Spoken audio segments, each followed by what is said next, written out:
Shit, there's a lot of you here.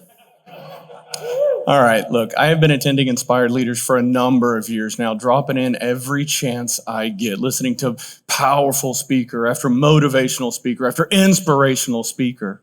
And at the beginning of this year, I walked up to Andy and said, I would love an opportunity to share my story. And he said, great, we'll jump on a quick Zoom call, hear what you've got to say, and if there's alignment, we'll make it happen. Cool. So we jump on the Zoom call. I start sharing my story about kind of my career trajectory in corporate America. We get halfway through and Elizabeth stops me and says, hey, Sean, time out. It's important to us that our speakers get real and raw and vulnerable. Can you do that? Yeah, for sure. Yeah, I can definitely do that, of course. Perfect. Please proceed. Now on the call? That's what. Oh, okay. So I did. I started to get real and tell the real story. And halfway through, I got choked up and I had to call a timeout. I said, I don't know if this is what I should be talking about. Now, there was a unanimous consensus on the other side of my computer screen saying this is exactly what you should be talking about. So now for those of you that are paying attention, that conversation happened at the beginning of the year. And we are in December. It's quite possible that I was slow rolling my responses back to Andy every time he would reach out. I would see the text message or the phone ring and look down at my phone with what I can only imagine a lot of people experience when their mother-in-law calls of, hey, Andy, buddy, what's happening? Yo, I'm great. Oh, no, next month. I can't do next. 3 months from now. Well, what is the date? Let me pull up my calendar. I wasn't looking at my calendar. Oh, I've got a thing. I can't. But I'll call you. Don't call me. I'll call you. And so about 2 months ago, Andy calls me and didn't even let me really answer. He just said, Sean, it's time. So here we are. Now, many of you that know me today probably think of me as Sean Barnes, the smooth talker with a podcast, great conversationalist, talking about leadership and business all of the time, always wearing just a sick jacket or suit. But I was not always this way.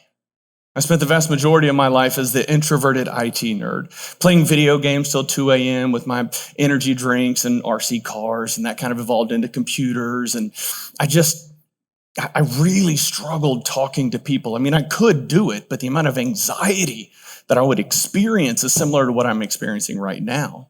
And I struggled, but I started learning about myself and that, okay, I'm an introvert, struggle talking to people. I'm really good at technology. And there was another element at play, and that was I was determined to do big things in life. I was confident I was going to climb that corporate ladder and do big things. So a career in IT just kind of made sense. And it worked out beautifully for me. I set very specific and targeted goals for myself. By the time I was 25, I was going to have a manager title. By the time I was 30, that coveted 6-figure salary. By the time I was 35, a VP title.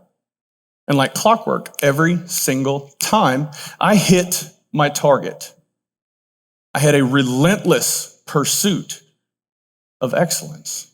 I worked crazy hours, insane hours, working myself sick. But I accomplished everything I set out to do. And by the time I was 35, I looked up and I had all of these things that I had attained over the years, all of the things that society tells me should make me happy. And I had moments of happiness, but I wasn't fulfilled. And I grappled with this, and I couldn't figure out, okay, what is the next target that I want to set for myself for 40 years old? What do I want to accomplish? And I was lost. And ultimately came to this realization that I wasn't being challenged anymore. I had spent almost 20 years doing technology stuff, and it just came easy to me. Cool, okay, I need a challenge. So I started meeting with presidents and directors out in the business. Hey, how are things going? Can I support you in anything? No, I'm all good. Cool. All right. Hey, what about you guys? I know you're struggling with this. Can I help you? No, my printer works. I'm fine. I can do more than fix your printers. So I kept looking, and eventually I started to pick up on something. I noticed an opportunity. See, the company that I was with at the time, the first 4 years that I was with them, we had 4 VPs of HR come and go. It was this just revolving door. We just couldn't find the right fit. And things were going so well in IT, I thought, I could do that. Might have been a little bit of ego talking, but I found my boss, our CEO, in the hallway one day and said, I would love an opportunity to lead HR now that the former vice president has left.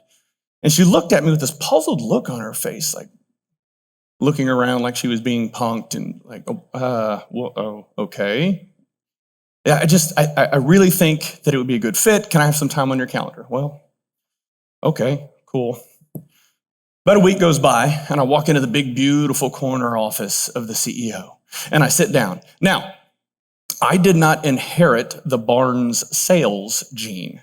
So I walked into the conversation. I had two main selling points or talking points. The first one was, I'm really good at solving problems. If I could just get in there, I will figure this out.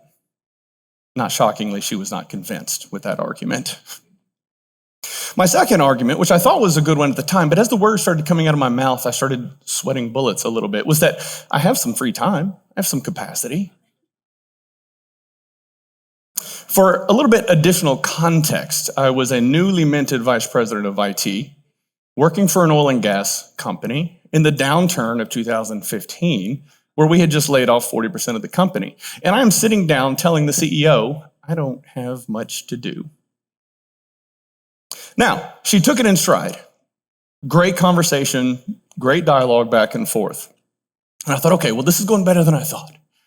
And at the end of the conversation, she leans in and she says, Sean, it's people like you that make this company so great. It's people like you that are going to continue to make this company great. That being said, we're going to hire an HR executive that knows HR. Oh, twist. Yeah. And in an instant, my big, beautiful ego was shattered. My heart and soul were just pulverized, but my logic brain knew she was right. Yes, ma'am, that checks out. I will go back to my office now. It wasn't that bad, but there were some sleepless nights. There was some shame and some embarrassment. You see, I'd been listening to all the motivational speakers, the podcast, Jocko and Gary Vee and Echelon Front, all the inspirational stuff. They say, step out on that ledge, follow your dreams. And I did. I stepped out on that ledge and fell flat on my face. Way to go, Jocko. Appreciate you. But eventually, I kind of calmed down and came to this realization I'm still very blessed. I have a lot of incredible things going on in life. Things are a little bit easy. Maybe this is just a coasting season for me in life right now. Okay, I can live with this. Another day goes by and I receive an email from her. Sean, thank you so much for stepping up during this challenging time for the organization. Hopefully you understand where my head is at and know that ultimately we have to do what's best for the corporation. Hopefully you understand. But it was the last sentence that got me. If you'd like to discuss this further, my door is always open. Okay. I see you. I'm picking up what you're putting down. Now, in hindsight, I think really she was just trying to be polite and let me down gently. But a few days go by. Hey-oh, me again. She looked up from her desk, kind of waved me in with a little smirk on her face, almost like she was kind of half expecting it. This time I went in with more intentionality and was real and raw and vulnerable. And I said, look, I don't know employment law. I don't know payroll processes. I don't understand my own benefits, let alone building a plan for the entire organization, but I do know structure. I know how to map out and improve processes, and I know how to integrate systems. These are the areas that I believe we have been struggling in historically. Give me 1 year. Give me 1 year to integrate the people, processes, and technology and create a foundation. I believe this is what we have been struggling with and lacking historically. Once my year is up, I will step back. I will interview. I will help you find the next HR executive that can launch off of this foundation that we will create together.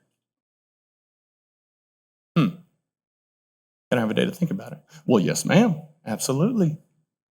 Another sleepless night ensued after that. And then the phone call came. Sean, I've had conversations with all the senior executives. We would like for you to continue being the vice president of IT and HR. Yes, ma'am. When do I start? Today. I'm going to send a notice out to the organization. Once I do, you can meet with your new team and get started. Let me know how I can support you. I didn't realize it at the time, but that moment changed the entire trajectory of my life. In that year, I came to realize that I had spent my life inwardly focused. What can Sean accomplish? What salary? What car? What big, beautiful house? What can Sean accomplish? And that year taught me that it was never about me. I started to shift my energy into the people on my team, to coach and build Jason, and guide and mentor Kristen, and lift everybody else up on the team, and figure out what are they passionate about, what are they great at, figure these things out, and then identify what the needs of the business are, and bring them together. And you can accomplish incredible things when you do that. And when we did, we started to see something powerful happen. All ships rose with the tide. Everybody on the team started to level up. We all started to perform better together. I, myself, started to learn and grow. At the end of the year, another phone call came. Sean, your year's up. Things are going so well in HR, you're keeping it. Yes, ma'am. What's next? Well, we need a project management office and ESG function. Perfect. We'll call it Business Solutions. Let's start it up. Now, at that moment, I started to realize I had spent almost 2 decades building myself up in IT, only to break myself down completely and start over at the bottom in HR. In the bottom. And build myself up. And discover this passion and purpose that I have around building others. Got pretty good at it. Really enjoyed it. And then the time came for me to start over at the bottom with project management and ESG and building myself up and learning about this new domain. Another year and a half or so, 2 years goes by, and then they asked me to start leading safety and transportation as well. At that point, I thought, oh, that is a lot. But they were very convincing, and I ended up taking the role on. Once again, starting over. And as I look back over the years, I picked up on something. Each time I had to start over, my ramp rate got faster because I was developing skills around learning new skills and becoming better. Before I knew it, I was 41. I never even set my goal for 40. And I had accomplished more than I ever thought possible in that short period of time. And at that point, it became clear it's not about the destination. It's about the journey. That is where we grow. That is how we become better. So here I was, 41, and then wondering, what's next? Do I set a target for 45? I don't know if I really care about that. I wanted to know something different. I wanted to know why I was so driven. Why I have this fire inside of me that is just hotter than hot. Why? The answer to that came 4 decades in the past. You see, my biological father abandoned Mom and I whenever I was 3. The emotional toll that will exact on a young boy is significant and stays with you for life. And I didn't fully comprehend it, I don't think, at the time, but eventually the question started to arise. Where's Daddy? Is everything okay? Is he mad at me? Did I do something wrong? Was I not enough? So needless to say, it was challenging for us at that time. Whenever I was 9, a man named Lamar Barnes stepped up, married mom, adopted me, and showed me what it means to be a man, to provide, to protect, to love. Okay, I've got time. Okay, so imagine this. 9-year-old Sean riding his bicycle. We just moved in with Lamar up in Willis, riding my bike through the neighborhood. I fell, busted my knee, blood everywhere. So I ride back to the house and I'm just bawling. I pull up into the driveway. He's watering the yard because he always had a beautiful yard. And I pull up and he's like, hold on, whoa, what happened? What happened? I'm like, my knee. He's like, yeah, I see that, but what's on your face? My knee. He's like, yeah, we talked about your knee, but what's on your face? Are you crying? Where's mom? Well, she's at work. He's like, hey, buddy, I know you're new around here, but there's no crying in this house. Oh, well, I want to talk to mom. Well, yeah, you can talk to mom, but there's still no crying in this house. I would love to say that he knocked that shit out completely, but clearly not entirely.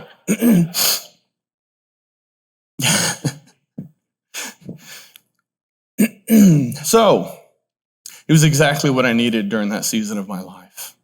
And unfortunately, whenever I was 20, he passed away. A few years later, Poppy passes away, my grandfather. So, during the formative years of my life, all the men that were there from the early age and into my formative years abandoned me. That was a story that I told myself. And it pushed me beyond belief. I had this mission to build myself into a mountain of a man that was so respected, so admired that no one would ever abandon me again.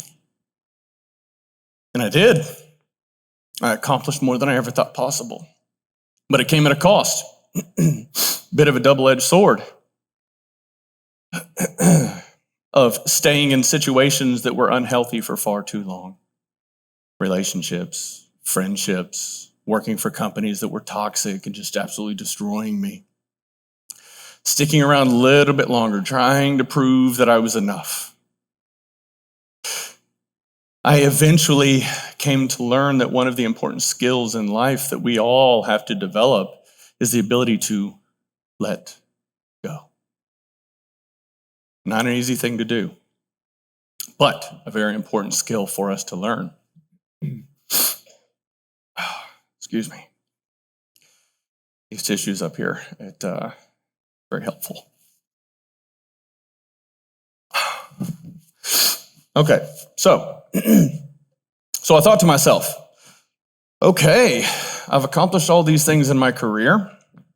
Now I know a little bit more about myself. What's next? I had kind of reached the upper echelons of what I could accomplish at the company that I was working for. I started as their director of IT, and over a decade goes by and was ultimately their vice president of corporate operations, leading every single corporate function there was, aside from accounting and internal audit. Because, and I'm so sorry, I want this to be gentle, but who the hell wants to work with auditors? I couldn't do it. So then I got this idea, let's start a business. Yeah, that'll be fun. You all know exactly that mindset. And you also likely understand what it's like when you get 6 months in and realize, oh, this is not exactly what I was thinking it was going to be. You see, all of my experience had been operating at scale. I've been a part of 48 acquisitions and integrations over the years, companies that had up 50 employees all the way up to 300, and then ultimately kind of aggregating them all up into organizations that had up to almost 4,000 employees globally. I know how to integrate. I know how to improve processes. I know how to scale businesses at scale. This will be cake. I'm going to change the world. With the podcast and my business, I'm going to inspire and influence, positively impact all these people's lives. Sweet. About 6 months in, I started to realize, okay, starting a business is very different than scaling a business. When you are scaling a business, there is already flow moving through the system. When you are starting, there is nothing. You have to jumpstart everything. Nobody knows who you are. Nobody knows what you're about. Learning how to build a brand for yourself. These are skills that you don't really think about whenever you're in corporate America and have your full-time job, because you don't have to. You come in, make sure the servers are running, do your thing, and then go home. But when you are counting on yourself, it is a very different story. You have to start getting out there and selling something, again, that I had never had to do in my life. My brother here, he is a salesman. I went to visit him a few months ago, was talking through some of the challenges, and he's like, oh yeah, just do this. I was like, yeah, that's easy. And I tried it and it worked. But it's not just about coming to events like this and networking with people and meeting and trying to sell. You also have to have an online presence, which a gentleman named Brandon here is helping me with in building our website, which we happened to meet here a year ago. And we're launching the website today. Shameless plug. But there's some things that I started to really settle in and understand. Because my frame of reference was a bit skewed. Having this full-time job and understanding that when you have 7 teams and 100 people behind you and a nuclear arsenal of technology to throw at problems, to throw at the dragon when it shows up, the dragon goes down pretty easy. Not that challenging. I mean, yeah, some will put up a fight, but it goes down pretty easy. When you start a business and you are by yourself and you walk up to fight the dragon armed only with a stick,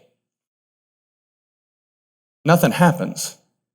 And you quickly recognize, oh, okay, I've got to pivot. I've got to try a different angle of attack. No, okay, yeah. That didn't do anything. So you start to recognize, okay, I need some help. I need some additional resources to be able to get me to overcome this challenge, to take this dragon down.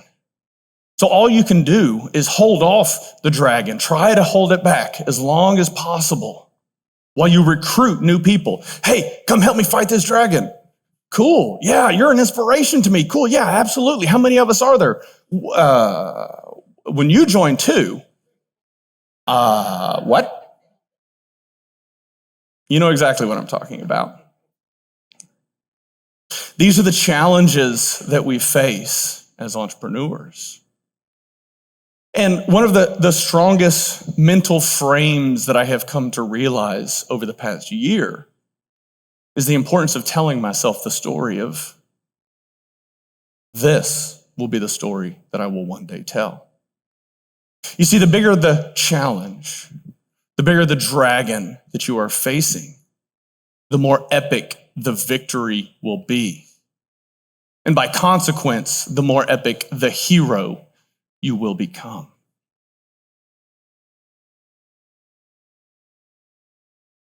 We all experience challenges and adversity in life. Every single one of you in this room has had challenges that you've gone through. And every single one of you are still here. That tells me something. That tells me a lot. That this room is full of grit and tenacity and not afraid of challenges, maybe sometimes afraid, but you persevere.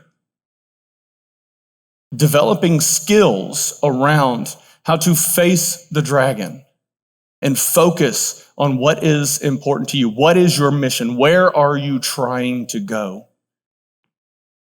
That is the most important part. And understanding that all of these challenges, all of this adversity that we face in life, it's forging you into a greater version of yourself. And if you really want to do big things, find a challenge that's going to break you down and start over.